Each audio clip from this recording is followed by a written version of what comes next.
દાખલા નંબર 6 શું કહે છે જુઓ 3x - 2y બરાબર 6 ની રેખા તથા y અક્ષના છેદ બિંદુના યામ ખાલી જગ્યા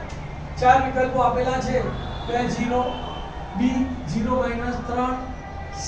-2 0 અને d 0 3 હવે ધ્યાન આપો y અક્ષના બિંદુના યામ લીધા ચાલો x યામ શું આવે 0 અને y યામ y x યામ 0 તો આ બંને વિકલ્પો તો નીકળી ગયા આ બેમાંથી જ આપણે જવાબ આવશે બરાબર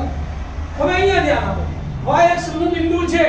બરાબર તો x બરાબર કેટલા લેવાના 0 આ સમીકરણમાં x બરાબર 0 મૂકો એટલે y મળી જાય કે ના મળી જાય મળી જાય તો 3x - 2y બરાબર 6 તો 3 * 0 - 2y બરાબર 6 3 * 0 એટલે 0 -2y બરાબર 6 બચશે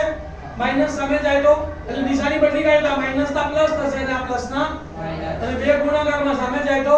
તમારે y બરાબર -6 ભાગ્યા 2 તો 2 તરી 6 તો y બરાબર કેટલા આયા -3 તો x યામ 0 અને y યામ -3 તો 0 -3 વાળું બિંદુ કયું છે b તો જવાબ શું લખવાનો b 0 -3 સાતમો દાખલો વર્ગમૂળમાં 6 એટલે વર્ગમૂળમાં 6 વત્તા વર્ગમૂળમાં 6 વત્તા વર્ગમૂળમાં 6 વત્તા ડેશ ડેશ ડેશ બરાબર ખાલી જગ્યા ચાર વિકલ્પો આપેલા છે a બરાબર 4 b બરાબર 3 c બરાબર -2 અને d બરાબર 3.5 ધ્યાન આપજો ધારી લઈએ છે આખી રકમ બરાબર કે વર્ગમૂળમાં 6 વત્તા વર્ગમૂળમાં 6 વત્તા વર્ગમૂળમાં 6 ડેશ ડેશ ડેશ બરાબર x ધારતા આ વર્ગમૂળ દૂર કરીએ તો સામેનાનો શું થાય વર્ગ તો માટે રકમ શું મળશે 6 વત્તા વર્ગમૂળમાં 6 વત્તા વર્ગમૂળમાં 6 વત્તા ડેશ ડેશ ડેશ બરાબર x હવે વર્ગમૂળમાં 6 વત્તા વર્ગમૂળમાં 6 ડેશ ડેશ બરાબર આપણે શું ધાર્યું છે x તેની જગ્યાએ આપણે શું મૂકી દઈશું x તો સમીકરણ શું મળ્યું 6 વત્તા x બરાબર x દીઘા સમીકરણમાં ફેરવી દઈએ પ્લસ x સામે જાય તો પ્લસ 6 સામે જાય તો અહીંયા કઈ ના બચ્યું એટલે 0 તો સમીકરણ શું મળ્યું x² - x - 6 બરાબર 0 અહીંયા 1 અને 6 એટલે 1 6 6